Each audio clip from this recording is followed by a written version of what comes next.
Bismillah ar-Rahman ar-Rahim. Brothers and sisters in Islam, what is the relationship between charity and the Quran? Ibn Abbas radiyallahu anhu narrated and he said, كان النبي صلى الله عليه وسلم أجود الناس بالخير. And Nabi sallallahu alayhi wasallam was the most generous when it came to good. So that's not only with his wealth, but with his time, with his advice, with his knowledge, and so many things. He was so generous sallallahu alayhi wasallam. Then Ibn Abbas radiyallahu anhu said, وَكَانَ أَجْوَدَ مَا يَكُونُ فِي رَمَضَانِ حِينَ يَلْقَاهُ جِبْرِيلٌ فَيُدَارِسُهُ الْقُرْآنِ. And during Ramadan, he was the most generous, especially when Jibreel would meet up with him and revise and review the Quran with him. فلرسول الله صلى الله عليه وسلم أجود بالخير من الريح المرسلة. And as a result, the Nabi صلى الله عليه وسلم's generosity was a lot more than the strong, uncontrollable wind. Now I want you to pay attention to the middle part of this hadith, where Ibn Abbas radiallahu anhu says, that Nabi sallallahu alayhi wasallam was most generous when Jibreel would recite the Quran and review the Quran with him. Do you see a relationship here? The more you read Quran, the more you ponder over the Quran, and the more you contemplate the Quran and practice it in your life, the more and more you will give. And giving from that which you have is a detachment from this worldly life.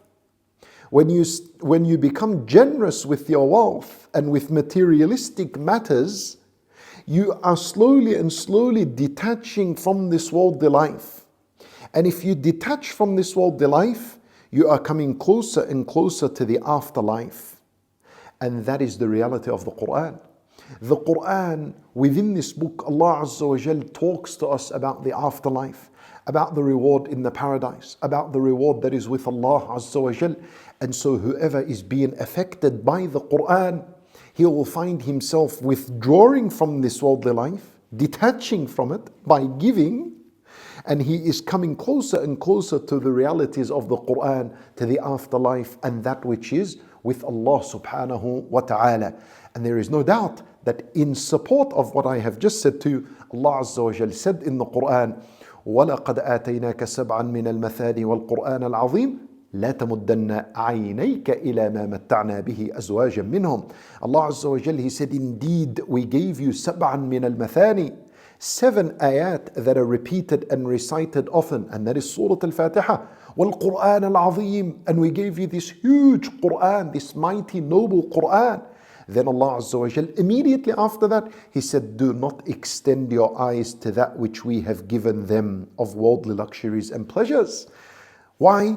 Because you have been given something much greater. You have been given the Quran. The one who is attached to the Quran and the message of the Quran, his eyes begins to be, he will lower his gaze from the joys of this worldly life and its luxuries, even though it's permissible to enjoy them, but your heart will no longer be attached with them. When you are called to give and be generous, you will give in the blink of an eye, because that is what is pleasing to Allah. We ask Allah Azza wa Jal to accept from us. Wallahu a'lam.